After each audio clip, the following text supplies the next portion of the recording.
Hey, Bruiser Buddies, this is Wrestling Nostalgia with Dave Dynasty. Before we dive into the episode, make sure you hit subscribe on the podcast platform you're listening on. Also, follow me on X at The Dave Dynasty and subscribe on YouTube by looking up Nostalgic Dave Dynasty. You can also buy one of my shirts at ProWrestlingTees.com/The Dave Dynasty. Now, enjoy the show. Welcome to 1 hour of the toughest, roughest wrestling you'll ever see. That's right, Dick the Bruiser said it all. The big question, have you got the endurance? Have you got the brains to get past the excellence of execution?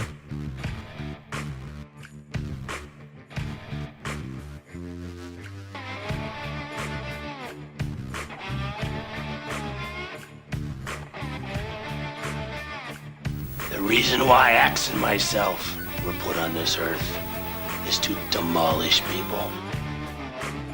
Bobby Heenan, that is a very good-looking sport coat you've got on. Yeah, and I paid for mine. Mine isn't government issue. Hello, everybody. Lance Russell and Dave Brown right along ringside. And by golly, we're ready to go with another big week of championship wrestling. Greetings, wrestling fans, and welcome to Wrestling Nostalgia. I'm your host, Dave Dynasty. Thank you for joining me for another episode. And this time, my guest is Mr. Olympia, Jerry Stubbs. We talk about Mid-South, Continental, Japan, and much more. That is coming up soon. Now, I know that I announced that I was going to have Sergeant Buddy Lee Parker on this week, but we had some technical issues when we tried to record that interview, so we had to reschedule. I'd like to give a couple plugs for some upcoming wrestling figures. First is the figure from my old buddy Mance Warner. It is available now for pre-order from Figure Collections. Go to shop.figurecollections.com. I've pre-ordered mine, and you should pre-order yours also. Also, go check out the figures from KWK Brand. They have a very cool Ox Baker figure coming in the future that I am dying to get. So watch my social media, and I will share more info on that when it is available to pre-order. But go check them out and some of the other figures they have. They've got a lot of cool names. All right, let's take a break. And when I come back, we will have my interview with Mr. Olympia, Jerry Stubbs. So stick around. Hey, you bums, we have to take a quick break. Filsinger Games is a tabletop cards and dice game company that has enjoyed success for over 3 decades. Their first game was Champions of the Galaxy and was released in 1986. Champions of the Galaxy is a tabletop game that features professional wrestling over 100 years in the future. Humans, aliens, and monsters battle in the Galactic Wrestling Federation for belts. Legends of Wrestling features officially licensed wrestling cards featuring stars like Ted DiBiase, Jimmy Snuka, Harley Race, and many, many more, including game sets for independent promotions. Each match takes place in real time. The action is fast and furious, and all the things that happen in pro wrestling, like cage matches, outside interference, 3-man tag matches, they also happen in the games. You have the opportunity to run your own wrestling promotion involving either real life stars or fictional characters of the future, or you can mix and match both. Visit filsingergames.com for more information and to order the games today. That is Filsinger Games, FILSINGERGAMES.com to order now. If you like horror movies, be sure to check out Dave Dynasty and Ike Isaacs on the Listen to Their Screams horror podcast. It is available on all podcast platforms and on social media at Listen to Screams. That is Listen, the number 2, and Screams.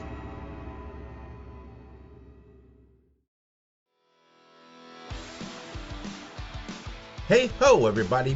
Subscribe to the Pinhead Pod, the Ramones fan podcast, bringing you interviews, news, deep dives, and much more. Look it up on your favorite podcast platform. That is Pinhead Pod. We're back on Wrestling Nostalgia. And welcome back to Wrestling Nostalgia. This time I'm being joined by Mr. Olympia, Jerry Stubbs. Jerry, how are you? I'm doing pretty good. Little sinus problems, but other than that, I'm doing pretty good to be 73. Yeah, it's that time of year, and my sinuses have been out of whack too. So that time of year. Yeah, it is. We got a lot of pollen over here. Yeah, us too. I live in North Carolina, and we got a ton of it. It like coats the cars and stuff. Oh yeah, So, yeah. Turns them yellow, green. yeah. And I got a black car too. See, so Yeah. it really shows up. Yeah. Well, listen. I would talk before we get into the wrestling. I was curious because I saw that before wrestling, you were a baseball player. Yeah, I played with Pittsburgh in the rookie league in the A ball and some in the double A ball. That's great. I'm a huge baseball fan, and that always amazes me. What happened there? Just kind of. Well, when I was playing back then, they had that first baseball strike they ever had. Yeah. Uh-huh. And I was involved in that. I was there at that time, and they were letting a lot of the newer players go because they couldn't pay them because of the strike and all this. So yeah, and I was one of them. They let go, and then they wanted me to come back after it started back up.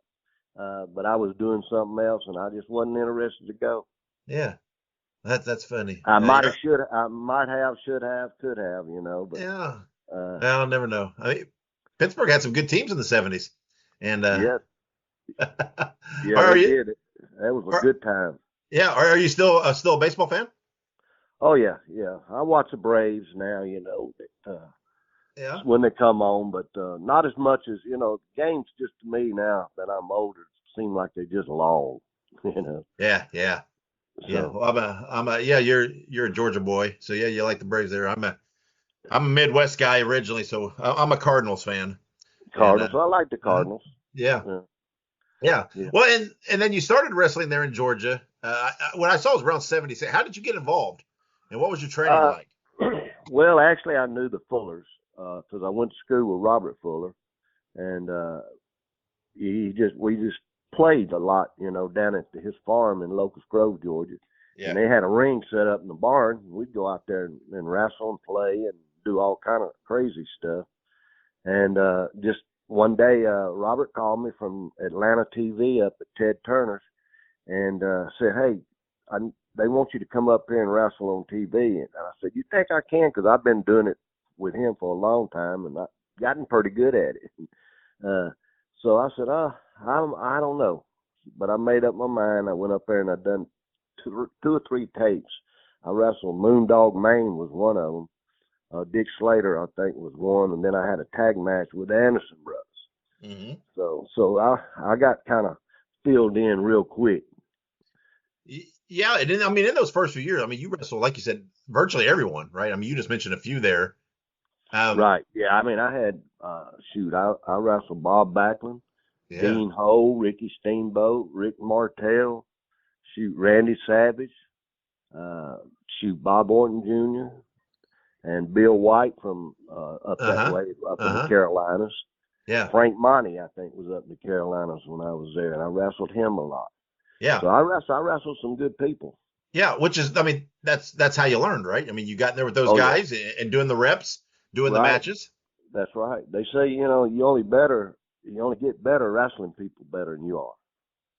Yeah. And then you kind of started to get a break, but it was, you wore a mask, right? You were lots of things. That was way on down the line, though. I started wearing the mask when we went to Pensacola. And then I went over to Bill Watts' territory as Jerry Stubbs and won my first title against the Assassin, the Louisiana belt.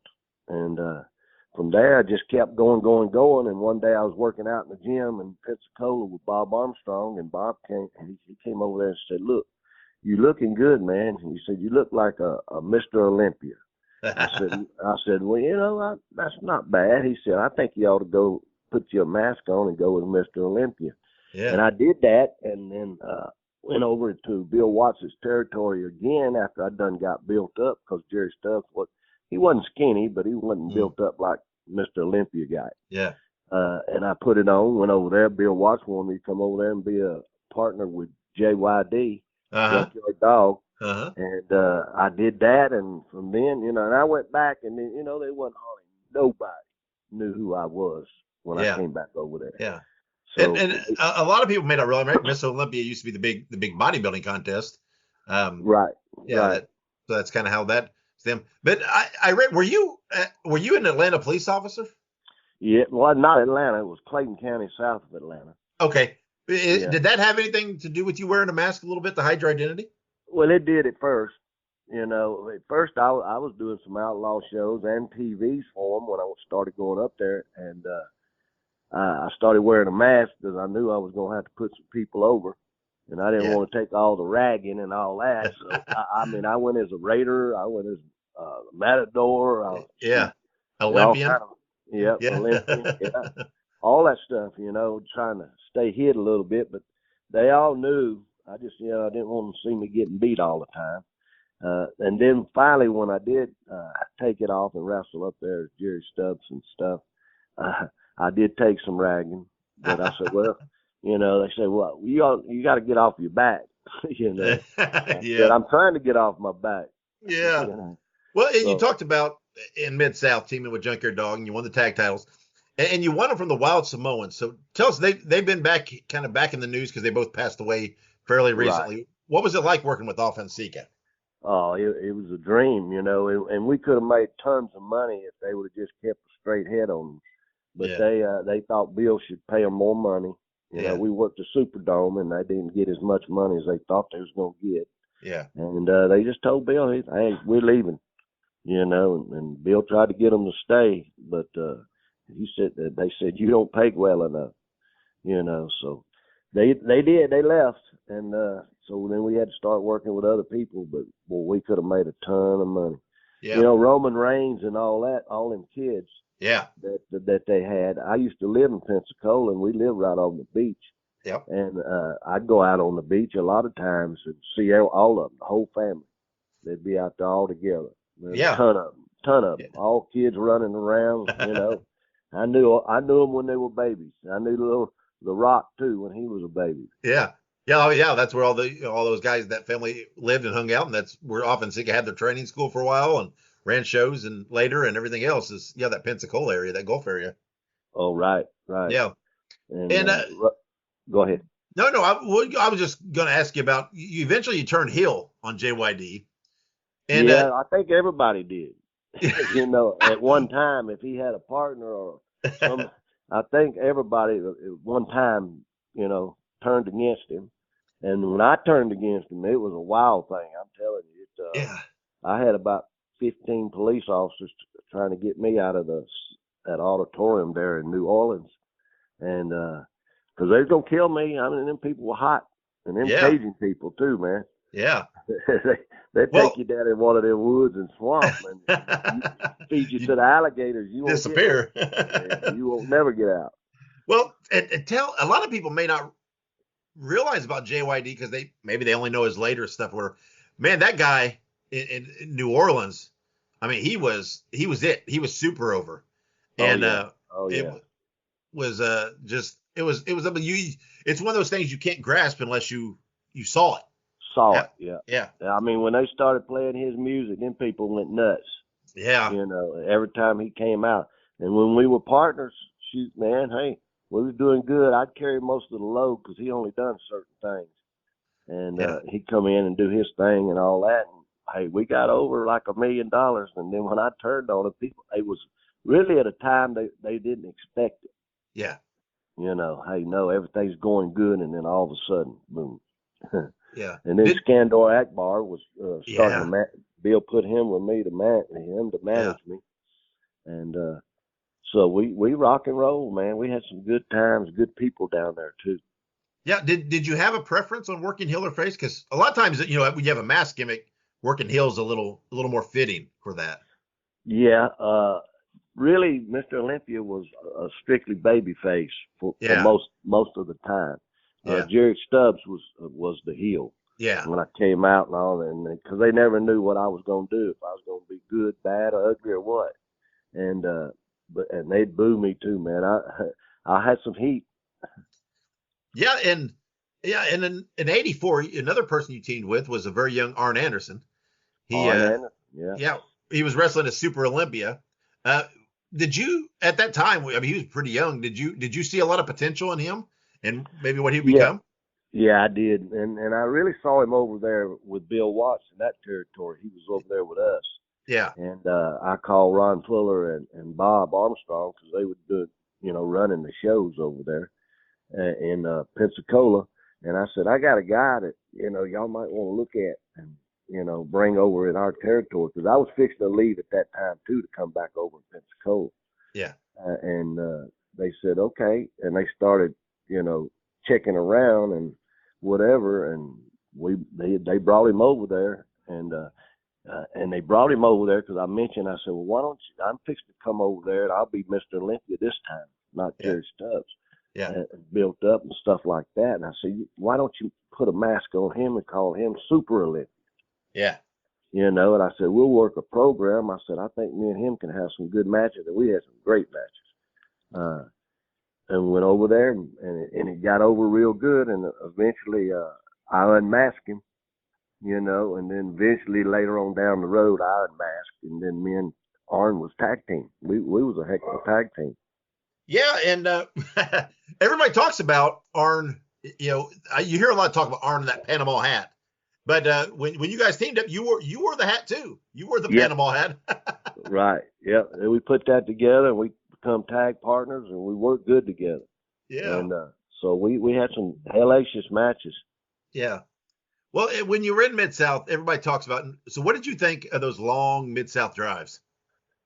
I don't know. I don't think they was as bad as what they had up in New York. And I had a chance to go to New York later on, but I just tired of them long trips. Yeah, we would go. And I tell you, when me and Junkyard were partners, we would go. He would call me sometime 2:00 in the morning. He didn't sleep well. Yeah. And and we had a gym down there in New Orleans, Foxy's gym, and it stayed open all night.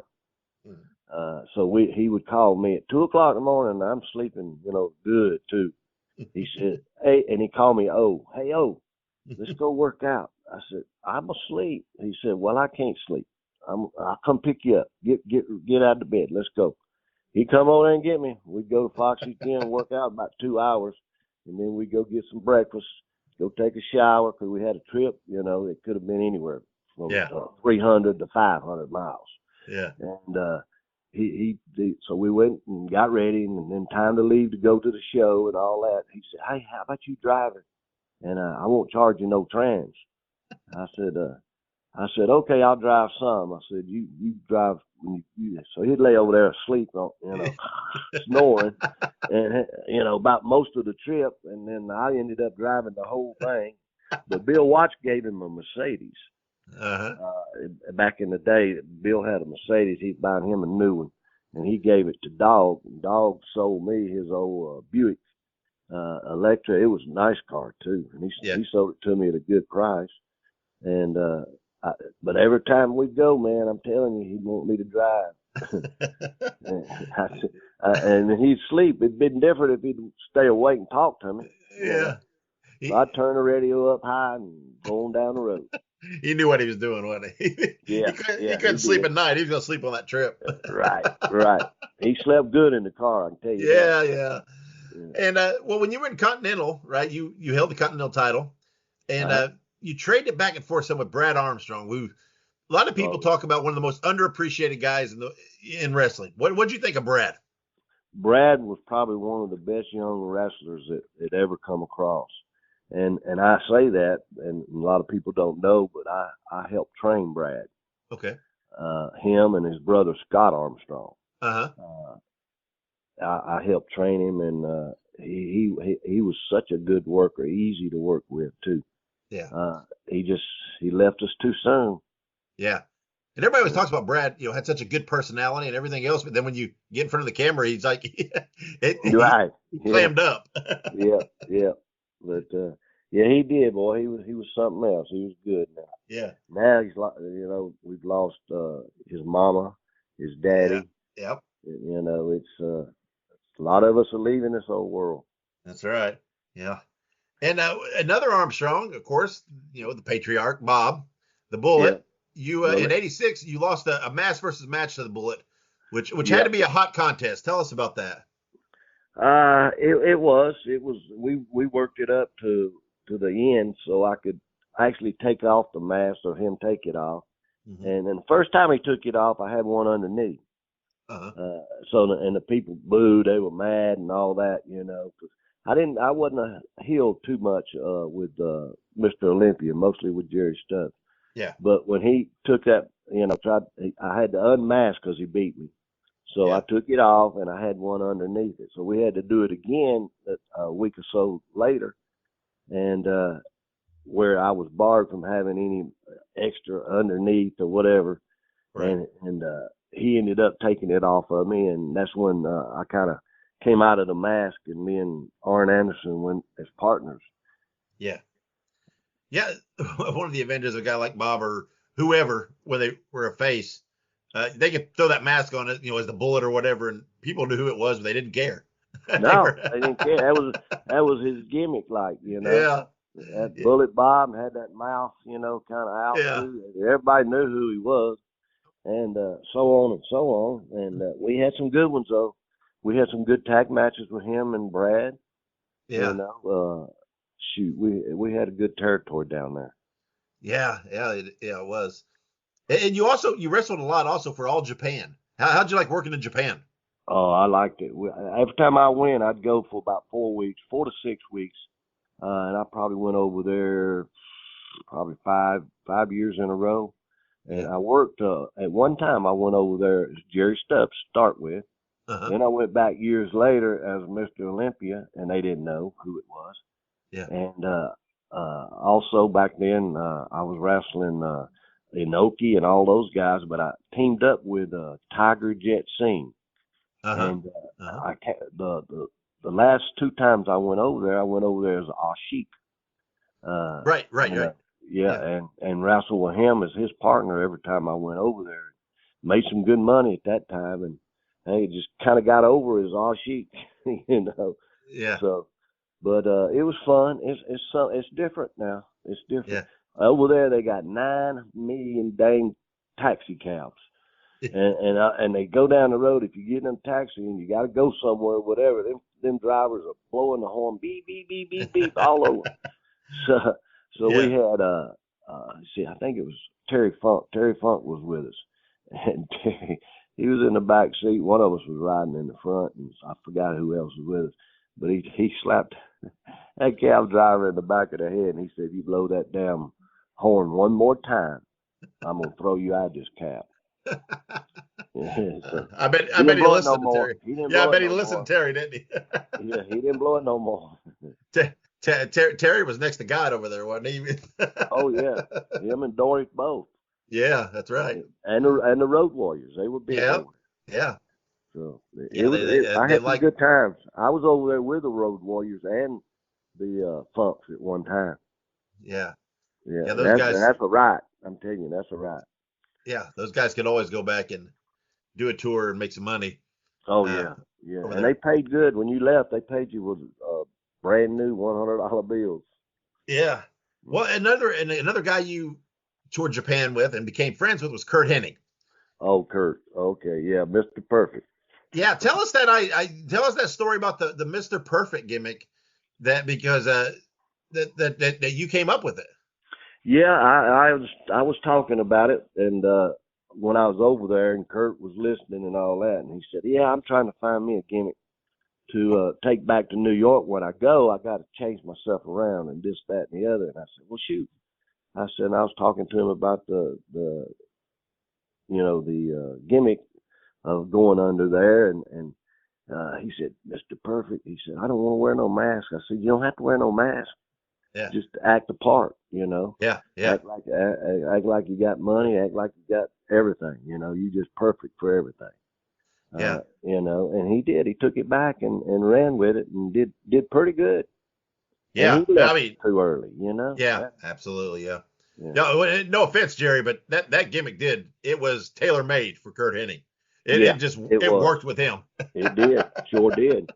It sure did. I used it a little bit down there in the South, but it worked with him. Finally, when he started using it, I quit saying, even talking about it, Yeah. So, yeah, but he got over with it too. Sure did. Kurt was so smooth. A lot of people don't know it, but me and Ted DiBiase were partners over there in Mid-South with Watson there. And the thing of that, I talked to him about his gimmick, $1 Million Man. Yeah. Yeah, one day he was spending a whole lot of money, and I said, man, you spending money like you got millions. He said, I don't. I said, but you spending it like it. I said, you ought to do something there, man. Call yourself a millionaire or something. You know, you got to talking, and then he did. He changed it to $1 Million Man. Yeah, and I also told him, I said, now you can't use it unless you dress up for the part. You got to do that. You got to let them know, make them think you got money anyway. That's right. You know. I also heard there in Mid-South that I heard that you came up with the Rat Pack name for the group of them. Yep, I did the Rat Pack thing for them too. I should have, I always wanted to kind of help with the book and all that. Didn't want to be the booker, period. Yeah. Just help.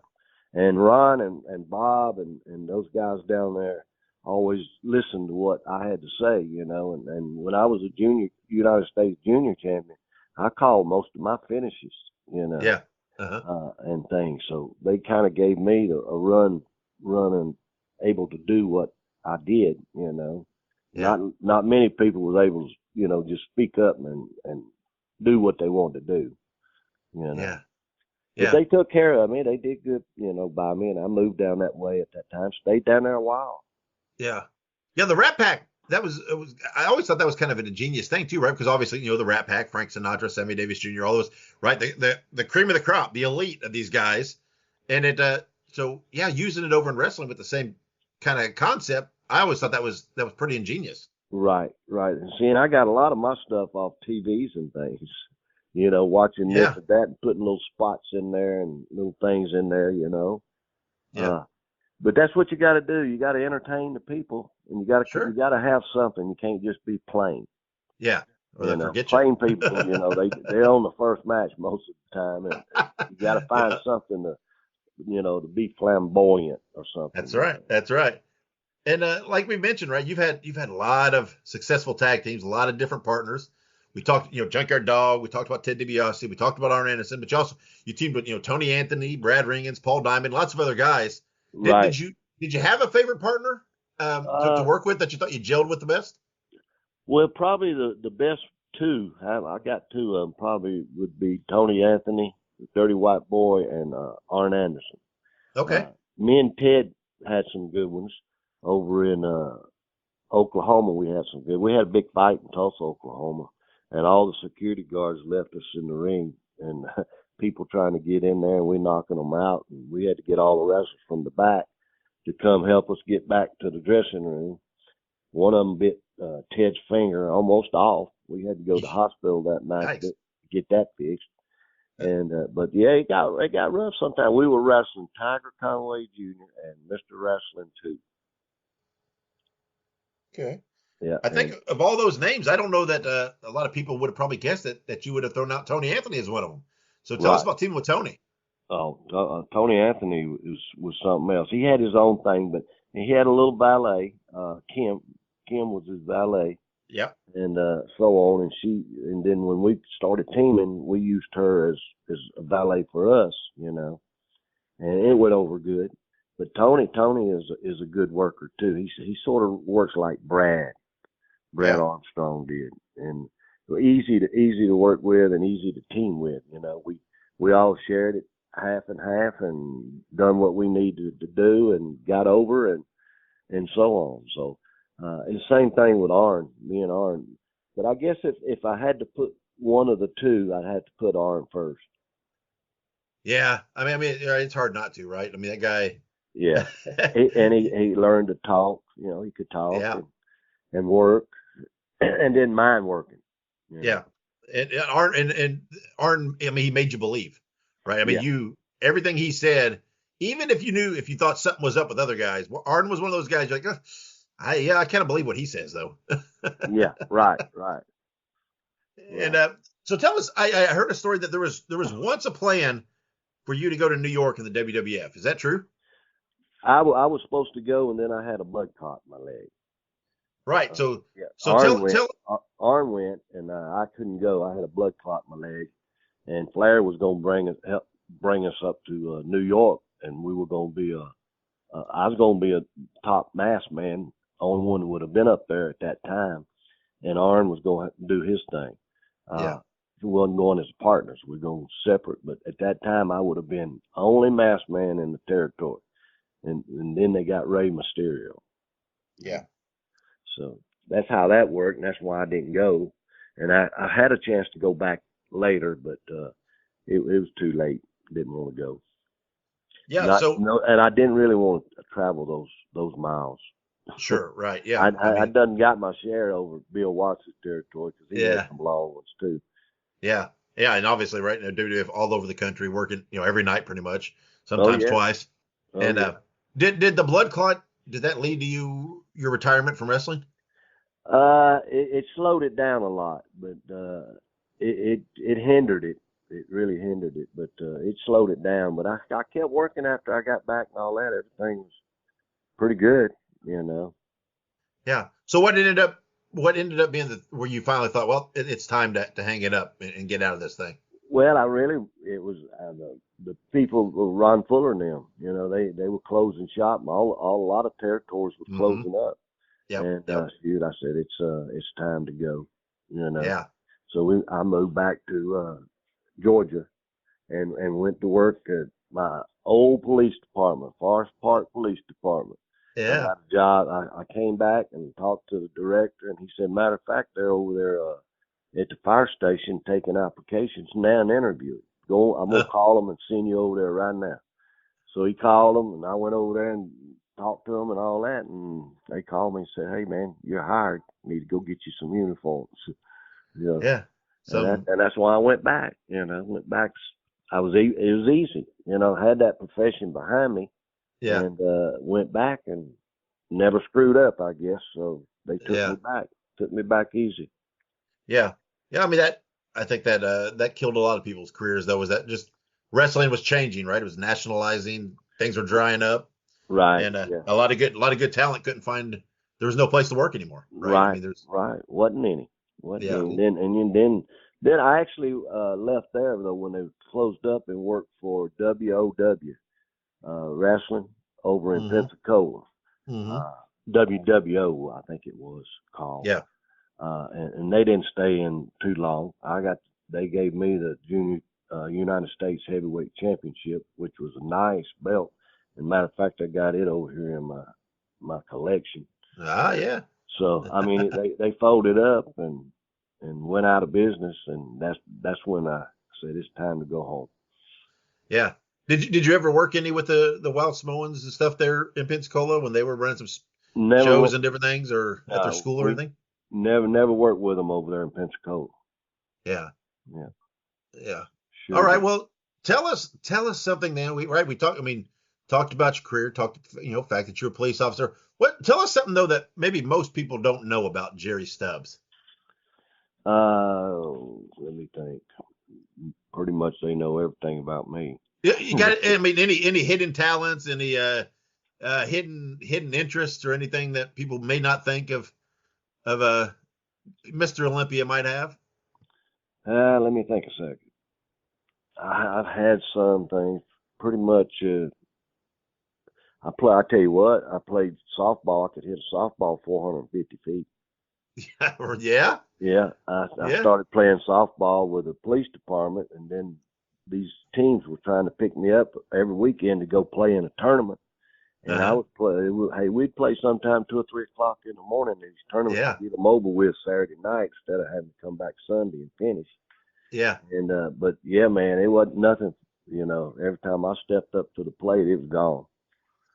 Yeah, it's a lot of people that aren't aware, but softball's a super serious thing for some of these guys, right? There's some diehard teams. Oh and, yeah. And they believe in hitting them home runs too. That's right. Teams if you don't hit a home run. That's right. Everywhere, and they'd pick me up. Some of these teams would pick me up to go play, out of town. Yeah. They pay the whole thing, man. Give you a car. One car dealership sponsored us, and they'd give us a car to drive to wherever we were going. And so it was fun, man. That was probably one of my talents. I played baseball, professional baseball, but then when it was all over, we were playing softball on weekends and tournaments and all that. And I liked that too. It was slow pitch. It wasn't fast pitch. It was slow pitch. Sure. But like I said, I could hit it 400 and something feet. Yeah. Well, I mean, everybody obviously knows, right? Jerry Lawler loves softball, always loves softball. Sid Vicious always loves softball, but Jerry Now Stubbs. me and Sid Vicious had a home run derby down in where were we? We were down some Louisiana somewhere. We went somewhere and played a softball exhibition, and Yeah. all that. And it was me and Sid Vicious, and Sid could hit that ball too. Well, yeah. And I kept telling him, man, I can hit it further than you can. I said, you can't hit it no further than me. And he said, shoot, man, I'll bust that softball. I said, okay, let's go bust it. And the first one I hit must have been closer to 500 feet. Yeah. And he said, you wasn't lying, was you?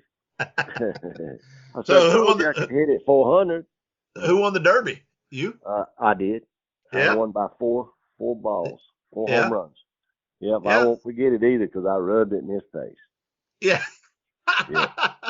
Well, a lot of people, baseball, softball, whatever. It's not all about the power. There's mechanics, right? There's in that swing, right? Your hips and using the body, and Oh yeah, it's all not in always that. not always the strongest guy is the guy. You got to, there's more to it. Yeah, it's technique. Right. Technique. Get that That's right. pitch you want to hit, and boom, there it goes. And Yeah. I won several when I was playing too. I won several home run trophies. Yeah. That they give for home run, the one that hits the most home runs in the tournament or something. I won a bunch of those. Yeah. When I always played ball as a kid, and in high school and everything else, there's I know it's not the blanket statement, but coaches always told me your power's in your hips. And, It is. You got to turn those hips. That's right. You Yeah. know. So, and they're not wrong. And Mhm. yeah. So when you look back at your wrestling career, right? You and the good and the bad, and it was wild because you kind of got that almost that clean break, right? Ending it, go right back into police work. Kind of worked out for you. It Do did. you ever see anything that you would have done differently? Nah, I like both of them, but at one time or another, I think I said that I should have stayed with the police department. I'd have been chief, and in the county and all that. But no, I look back and I don't think I'd change nothing. Yeah. We talked about there are a lot of guys no longer with us, but is there anybody from the business that you're still in contact with? Randy Rose, you remember Randy Rose? I do. Yeah. Yeah. Yep. Randy Rose, I see him. He lives in Daytona, and I go down every once in a while. My aunt's got a place down there, and she lets us go. And I see him every time I go. And matter of fact, I talked to him day before yesterday. He's got a book deal or something that he's fixing to do. Oh, yeah. And hold on one second. Okay. Where did he come from? Okay. All right. Well, get rid of him. My wife was showing me a yellow jacket. I said, "Well, how did he get here?" She said he was in the bedroom. So that just goes to tell you there's a crack somewhere. That's right. Had to get in somehow, didn't he? Yeah, that's right. Yeah. But yeah, no, I don't think I would change anything. Yeah. I liked it, and I worked hard to get in it. And then when I got in it, I really moved on up the ladder, and got to be main event and all that. When you get to be those spots there, you feel you done something good, That's right. Yep. Because not everybody can climb to the top. Yeah, that's right. Do you ever get out there and do any appearances, any conventions, any signings, anything like that, or? Yeah, I got to go to Charlotte, July, the end of July, the 1st of August. Yeah. They have the New Beginning or something. They have it every year. Yeah. And I just got back this weekend, Monday. I just got back this past Monday from Dothan, Alabama. The NWA, the new NWA's got something started down there. Yeah. And I went down and done some signing for a guy, and Austin Idol and Tom Pritchard was there. Yep. And there was somebody else there. I'll think of it in a minute. When you get old, you can't remember all this stuff. Yeah. Barry Windham was there. Oh, gotcha. Okay. He was sitting there next to me and at my table. Yeah. So, all right. Well, then, like you say, still, do some conventions, do some. Do you have a way that people can follow you on social media or anything else to keep up with your appearances, or do you not do a lot of that? No, I've just now started back doing it all because I worked with the sheriff's department till about 3 months ago. Okay. And I retired, so I'm not doing anything. So I took up that one in Charlotte because I knew I was going to be retired. Sure. Just later on. Yeah. And then the guy called me and he was wanting me to come to Dothan and do some signing, so I went down there. But yeah, I think I'm going to do a little more than I have in the past because I've always been busy, you know. Yeah, I couldn't sure. make the time to go to a lot of them. Yeah. But I mean, they're real good. You get to see a lot of the guys. Yeah. You know, girls and men. You know, you get Mm-hmm. to see them all. You ain't seen them in so long. You see them on Facebook or something like that, but you don't get to talk to them or nothing. You know, you just see Jake the Snake and a lot of those old ones. The Superstar, he's usually there. Yeah. But yeah, most of your big names go. You know. Yeah. I think Arn's going to be at this one too in August. Yeah. Up there Yeah. in Charlotte. Charlotte. He's going to be there. And I think his son is going to be wrestling Morton's son. Oh, Ricky yeah, Morton. yeah. I think they're going to be working against each other, and Morton and Arns will be their managers per se. You know. Yeah. Yeah. So that should be pretty good. You know? Yeah, that'll be fun. Yeah. But I'm due to go up there and sign autographs for the company, whoever's running the thing. I went up there 5 years ago. Yeah. Same thing in the same place, but I wasn't. I was with a vendor. I wasn't with the main course where you have to pay to go in, ask them questions, and talk to them, and they talk back and all kind of stuff. A lot of people pay for that, you know. Yeah. Well, so go in there. It's a good time for that because a lot of people are a little, the older fans are a little disenchanted maybe with the current wrestling and like to remember their wrestling in the past. Right. So there's a lot of these conventions and appearances and stuff out there, and people love it. They like so it's a good chance, like you said, to see some of the boys, but also see the fans and hear their stories and when they saw you. So and it's when a lot they of come, boy, they got a wad of money in their hand. That's right. And they want to get a picture taken with you. They want to buy some pictures and buy some gimmick. And two, a lot of them ask you, hey, can you get me? I want to buy one of them nice belts. Can you get it? And I said, my belts cost a chunk because I get mine overseas. You know, and they're made just like the originals. Yeah, and they're heavy too, and so on. So I said, my belts are a little high. You know, he said, high. I said, well. I get them for $500. They usually sell for $750. Yeah. And shoot, they used to sell for $1,200 or more. You know. Yep, that's right. But now everybody's trying to get them, and they're making them cheaper. You know, WWF they're making them cheap. You know, but they sell them. They'll sell them for $250.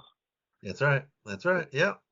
Well, it's nice. It's I love it that guys like you can get out there and know that your careers are appreciated and that people remember you. I think it's important. It's important that you remember that, and it doesn't hurt that you can go out and make a few bucks. Right. Right. Yeah. So and now some of the ones when you go sign, some of the people that you knew back then that were younger are older now, and they're bringing their kids. That's right. That's right. So now they generate because they'll tell you, this is my son. I was telling him how it was when we used to go all the time. So that's right. So I'm bringing them tonight to see something, this, that, and the other, and then they want to take a picture with you. That's right. And all that. So it's fun and it's entertainable. But I always like to dog the fans sometimes. You know? And when you do, they tell me you don't know what you're gonna do. What are you gonna do tonight? You gonna be bad or good? I said I don't know yet. I ain't made up my mind. And then I'll be bad, and I'll go out after the matches, after we're leaving and all that, all be out there in the parking lot around wanting to talk to me. Yeah, I said, you boo me in there. She said, well, you're bad in there. when you do these, had a bunch of old people, ladies, they sit on the front row. One of them had an air tank. One of them had an air tank, and she kept hollering at me because I was beating up Bob Armstrong, the Bullet. She kept hollering at me, and I finally grabbed the mic, and because I had Bob beat down, but I grabbed the mic and I said, if you don't shut your mouth, I'm going to come out there and turn off that air tank. You know, and the whole crowd goes crazy, you know. Yeah. And the thing of it is that when you got out of the ring and you had to go to the dressing room, I had to walk right by her. Sure, You know? absolutely. And she was on cuss, and she would. I said, get out of that chair and say that. She was in a wheelchair. Yeah. You know, so I dogged them and all, but she'd be out there by my car and talk to me when I left. That's right. When you do these appearances now and stuff, do you ever don the mask and let people get their picture taken with Mr. Olympia? Oh yeah. All right. the time. You know, That's good. That's good. I usually, if I go do some of these signings and all, I usually do it with Jerry Stubbs, but I always have my mask in case they said, "Can I get one with the mask?" And I'll just put it on and take it. With me. I know Bill Eadie does a lot of that, right? He does, he'll do the demolition thing too, but sometimes he's always got that mask superstar thing too, where you can you get that too if you want. So. And that gives you a couple things, people buy a couple things. They want you, and they also want that mask. That's right. Picture, so. But it's all fun and games, You get hurt a lot, your body stays sore a lot, Depends on the hard ring you get in. That's right. Some of them don't bounce a bit. That's right. That's they right. They go thump. They don't go bang, bang, bang. They go thump. Yeah, that's right. Well, Jerry, I appreciate you giving me time and talking to me. Yeah, it's been a lot of fun, and maybe down the road sometime we'll revisit and tell a few more stories and do it again. Let me know. Just let me know anytime. Just let me know. We'll get together and something. Sounds good. But I enjoy it. I enjoy talking. Sometimes I don't just shut up, No, that's what we want. We want to hear those stories. But I enjoyed it, man. I really appreciate it. All right. Hey, you bums. We have to take a quick break. Hey guys, Ray Russell here, curator of the WrestleCopia Podcast Network, inviting you guys to listen to many of the programs here as part of the WrestleCopia brand, including, but not limited to, the Wrestling Memory Grenade, currently covering the 1988 and the WWF project. You can also listen to the Regional Wrestling Podcast, where we talk the territories, whether it's Jamie Ward with Georgia 81, Roman Gomez with the UWF in 1986, or Gene Jackson covering Memphis in 85. 3 projects going on right now over there at Regional Wrestling. You can also listen to the Wrestling Stoop with the legend himself, Bob Roop. Bob goes back in time each and every week, covering not just his career, but countless stories and interactions with hundreds of wrestling names spanning his 2 decades in the business. But that's not all. You can also check out the Puro Wrestling Academy with the professor of Puro Resu, Mr. Dan Ginnity. Dan and I go back in time and cover the history of Japanese professional wrestling in the English language. And you can listen to all of those shows and more, all part of the WrestleCopia Podcast Network, located over at WrestleCopia.com. That's WrestleCopia.com, and anywhere your podcast streaming needs are met, from Apple to Spotify, Pocket Cast, and beyond. And while you're at it, why not subscribe to our social media guides for all the latest goings on here at the WrestleCopia Podcast Network. Plus, I'm constantly adding old school video clips and pictures from throughout wrestling history. You can follow us over on X, formerly Twitter, at Wrestling Grenade. That's at RASSLIN Grenade. Also, follow and like me, Facebook.com/Wrestling Grenade. And why not subscribe to YouTube.com/Wrestling Grenade. So if you're looking to support that next up-and-coming podcast brand, please consider making it WrestleCopia.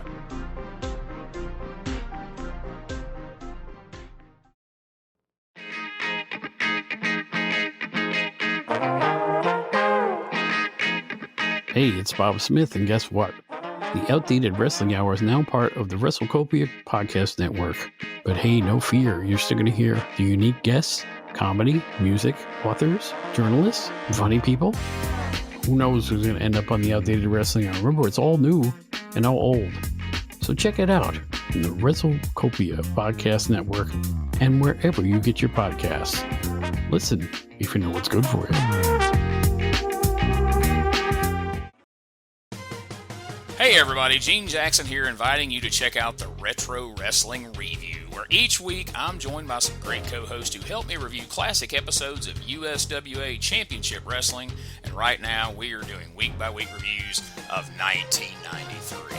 But we don't just do reviews, sometimes we get a chance to interview some of the people who were there and lived it, plus do watch-alongs. It's a lot of fun, so check out new episodes that drop every Wednesday at WrestleCopia.com. And to find links to everything associated to the podcast, you can go to USWApodcast.com. We're back on Wrestling Nostalgia. All right. Thank you to Jerry for coming on, talking to me. A lot of fun. And I will be talking to Jerry probably more in the future. That was a good conversation.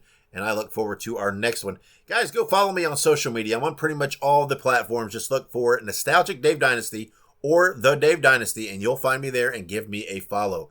Also, go check out the WrestleCopia Network of Podcasts. You can find them on any podcast platform by looking up the specific shows, or go to WrestleCopia.com for your central hub for all of the network. Also, be sure to check out my friends at the Ultimate Classic Wrestling Library. Go to ClassicWrestling.net to sign up, and then download the app on all of your smart devices. All right, next episode, my guest should be Sergeant Buddy Lee Parker. We're finally going to get it in the books, I hope, and I will be talking to him. If not, there'll be somebody else, but I'm hoping it's old Buddy. We'll talk about the State Patrol, the power plant, and much more, so stay tuned for that. But until that episode, guys, thank you for joining me. Thank you for following me on social media. Thank you for subscribing and rating and reviewing, because you did that, right? You gave me a rating and review, I hope so. Please do so. And until next episode, wherever you go and whatever you do, be good, be safe, and always keep on growing. Fans, we brought you All-Star Championship Wrestling. This is Sam Maneker thanking you for being with us and saying until next time, so long, everyone. Wrestling Nostalgia is copyright Dave Dynasty. Bruiser voice done by John Lawson.